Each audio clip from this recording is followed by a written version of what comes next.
Mughal gardens Hindustan के राष्ट्रपति भवन के बीच ये एक ऐसी जगह है जहां आप पहुंचकर खूबसूरती को अपनी आंखों से देखते हैं, कुछ इस अंदाज में कि हर फूल अपनी एक अलग कहानी, एक अलग दास्तां कहती है।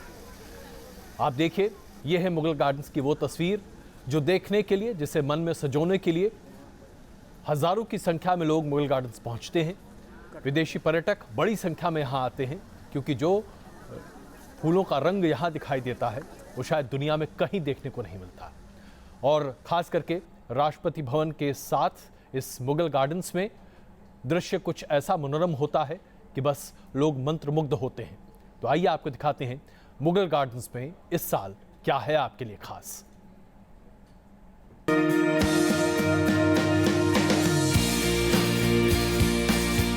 ये तस्वीरें हैं देश के शाही बगीचे की। अब आप भी कर सकते हैं इस शाही गार्डन की सैर। देश की राजधानी दिल्ली और भारत के प्रथम नागरिक यानी राष्ट्रपति के आंगन में बना है ये मुगल गार्डन, जो दुनिया भर में अपनी खूबसूरती के लिए जाना जाता है। यहाँ आने वालों को पहली ही नजर में अपना मुरीद बना लेता है ये बगीचा। पहली बार देखा और इतना मजा आया, कभी जिंदगी में नहीं देखा था जो आज यहाँ देखा है। बहुत बढ़िया है, बहुत एंजॉय कर रहे हैं हम लोग, वेल मेंटेन्ड है। बहुत ही खूबसूरत है और देखने लायक है। मैं तो कहता हूँ हर हिंदुस्तान वासी ने आके देखना चाहिए इसको। वैसे तो राष्ट्रपति भवन में कई गार्डन हैं, मगर जो लोकप्रियता मुगल गार्डन को हासिल है वो किसी को नहीं है। राष्ट्रपति के इस गार्डन में घूमने के लिए आपको वीवीआईपी होने की जरूरत नहीं है और न ही किसी तरह के पास की जरूरत होती है, लेकिन ये आम जनता के लिए साल में सिर्फ एक बार ही खुलता है।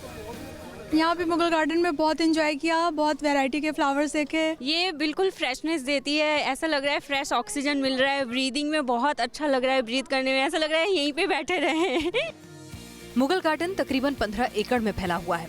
इसमें भी 10 से अधिक गार्डन हैं। यहाँ 160 किस्म के 5000 पेड़ मौजूद हैं।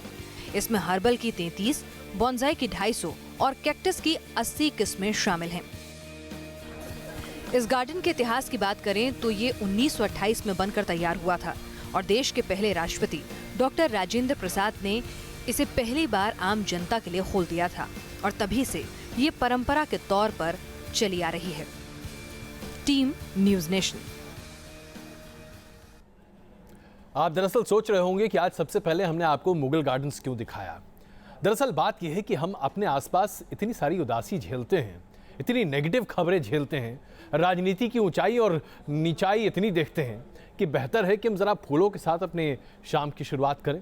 लेकिन आइए बात करते हैं कैसे हिंदुस्तान रक्षा मसौदों के जरिए अपने आप को एक मजबूत ताकत के तौर पर प्रस्तुत कर रहा है। जहां एक तरफ चीन अपनी रक्षा शक्ति को इस तरह से प्रदर्शित कर रहा है जैसे कि वो अमेरिका से दो हाथ कर सकता है, जहां पाकिस्तान चीन के दम पर अपने आप को चौड़ा महसूस करता दिखाई देता है, वहीं हिंदुस्तान ने पिछले एक साल में इतने रक्षा सौदे किए हैं जिसके आधार पर हम ये कह सकते हैं अब एक सुपर पावर बनने की हैसियत हिंदुस्तान की पूरी है। इस साल भी बस आज के दिन ही सरकार ने तय किया है कि 25,000 करोड़ रुपए के रक्षा सौदों पर हस्ताक्षर किए जाएंगे। कुल मिलाकर सरकार पूरी तैयारी कर रही है कि दुश्मन कभी भी हिंदुस्तान को लेकर अपने भवें को टेढ़ी न कर सके। बढ़ रही है हिंदुस्तान की ताकत, देश के दुश्मन होंगे धराशायी, देश की सुरक्षा हो रही है चाक चौबंद। चीन हो या पाकिस्तान, सबकी नींद उड़ी हुई है। पीएम मोदी ने जब से देश की कमान संभाली है, देश की सुरक्षा उनके लिए अहम मुद्दा रहा है, जिसके लिए वो दिन रात कोशिश कर रहे हैं। और देश के दुश्मनों को मुंहतोड़ जवाब देने के लिए सरकार ने एक और बड़ा फैसला किया है। बताया जा रहा है कि पिछले 2-3 महीने में 20,000 करोड़ के इमरजेंसी समझौते किए गए हैं ताकि जंग के हालात से निपटने के लिए सेना को तुरंत तैयार किया जा सके। सूत्रों की माने तो सेना को कम से कम 10 दिनों तक बिना हथियारों की कमी के लड़ने के लिए तैयार किया जा रहा है ताकि अगर दुश्मन ने घात लगाकर हमला किया तो उसे करारा जवाब दिया जा सके। सूत्रों की माने तो वायुसेना के लिए 9,200 करोड़ के 43 समझौते हुए हैं। इन समझौतों के तहत सुखोई 30 MKI, मिराज 2000 और मिग-29 के लिए हथियार और उपकरण खरीदे जाएंगे। आर्मी ने रूस की कंपनियों से 5,800 करोड़ के 10 करार किए हैं, जिसके तहत APF-SDS के लिए इंजन, T-90 और T-72 टैंक्स के लिए गोला बारूद और स्मर्च रॉकेट खरीदे जाएंगे। तैयारी में ढील थी, तैयारी में डेफिशिएंसीज थी। इस बात को पूरा करने के लिए तीनों फौज को इजाज़त दी गई है कि फास्ट ट्रैक में इमरजेंसी परचेज किए जाएं, क्योंकि ये तो सरकार की नीति है, सरकार के हुक्म हैं कि तीनों फौजों को 30 से 40 दिन की लड़ाई की तैयारी करके रखनी है हर समय, चाहे शांति हो या ना हो। बात अगर जरूरत की करें तो इंडियन नेवी को 18 डीजल इलेक्ट्रिक सबमरीन्स और 6 SSNS की जरूरत है, जबकि उसके पास फिलहाल न्यूक्लियर हथियारों से लैस 4 SSBNS मौजूद है, जबकि 2017 से 2020 के बीच 6 स्कॉर्पियन सबमरीन्स उसे हासिल हो जाएंगी। इसी तरह 42 से 44 स्क्वाड्रंस की जरूरत है। जाहिर है जरूरतें बड़ी हैं और अब सामान की खरीदारी के बाद सेना को और मजबूती मिलने की शुरुआत हो चुकी है। Team news nation. एक तरफ जहां हिंदुस्तान अपनी ताकत बढ़ा रहा है तो दूसरी तरफ चीन भी ये प्रदर्शित कर रहा है कि उसकी ताकत कितनी ज्यादा है।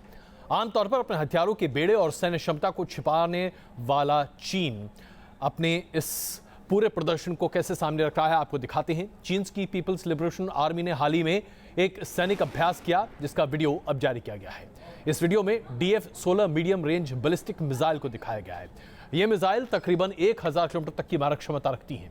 भारत के साथ जापान और अमेरिका भी इसकी जद में आ सकता है। और सबसे बड़ी बात यह है कि चीन आमतौर पर अपनी शक्ति का प्रदर्शन इस तरह से नहीं करता, लेकिन यह प्रदर्शित करता है कि चीन अब एक बदले अंदाज में है।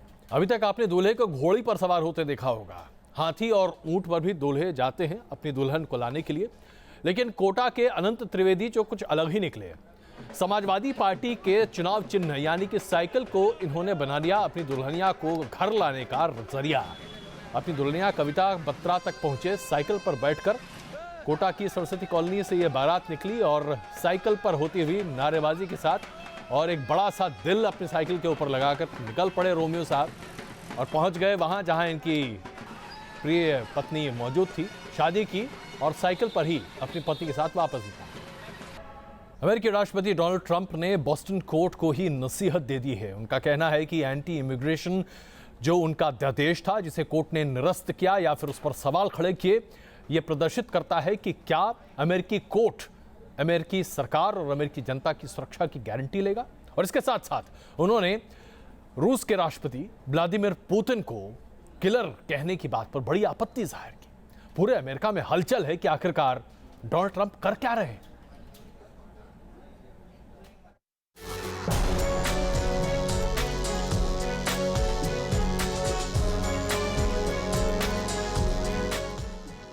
यकीन नहीं आता कि कोई जज हमारे देश को ऐसे खतरे में डाल देगा। अगर कुछ होता है तो उसका दोष उस पर या न्याय व्यवस्था पर डाला जाए। लोग अंदर आते जा रहे हैं, ये बेहद बुरा है। अमेरिका के राष्ट्रपति डोनाल्ड ट्रंप का ये अंदाज ही है कि वो बोल्ड फैसले तो लेते ही हैं, साथ ही सोशल मीडिया में अपनी राय भी तुरंत रख देते हैं। एंटी इमिग्रेशन पॉलिसी के फैसले पर बोस्टन कोर्ट की अस्थायी रोक क्या लगाई, ट्रंप भड़क गए। व्हाइट हाउस जब तक कोर्ट के फरमान को समझता, उनका एक धमाकेदार ट्वीट आ गया, जिससे न सिर्फ अमेरिका बल्कि दुनिया ही चौंक गई। अमेरिकी राष्ट्रपति डोनाल्ड ट्रंप ने जब 7 मुस्लिम देशों के लोगों के अमेरिका आने पर रोक लगाने का फैसला किया था, तब भी अमेरिका सहित दुनिया में इस फैसले पर सवाल उठाए गए थे। लेकिन अब तो ट्रंप ने कोर्ट को ही नसीहत दे डाली है। जाहिर है ट्रंप लीग से हटकर चलने की ठान चुके हैं, भले ही उनके फैसलों का विरोध क्यों न हो। क्योंकि अमेरिका में ट्रंप दौर की शुरुआत के साथ ही दुनिया में भी एक नए दौर की शुरुआत के कयास लगाए जा रहे हैं। रूस और अमेरिका की राह अरसे से एक दूसरे से जुदा रही है। बावजूद इसके ट्रंप और पुतिन करीब आ रहे हैं। ट्रंप ने एक टीवी चैनल के अपने इंटरव्यू में रूस के राष्ट्रपति व्लादिमीर पुतिन का समर्थन किया है। ट्रंप से जब सवाल किया गया कि क्या वो पुतिन का सम्मान करते हैं, तो ट्रंप ने कहा हाँ। एक सवाल में जब पूछा गया कि पुतिन तो हत्यारे हैं, तो बावजूद इसके आप उनका सम्मान करते हैं, ट्रंप ने कहा कि अमेरिका में भी बहुत सारे हत्यारे हैं। ट्रंप ने इराक युद्ध का जिक्र छेड़ते हुए अमेरिकी राष्ट्रपति जॉर्ज बुश का नाम लिए बिना उनकी तुलना पुतिन से कर दी। जाहिर है जब से ट्रंप ने सुपर पावर की कमान संभाली है, उसी दिन से उनके हर फैसले दुनिया भर में एक अलग मैसेज दे रहे हैं। ट्रंप की शख्सियत भी शायद इसी तरह की ही है। Team news nation.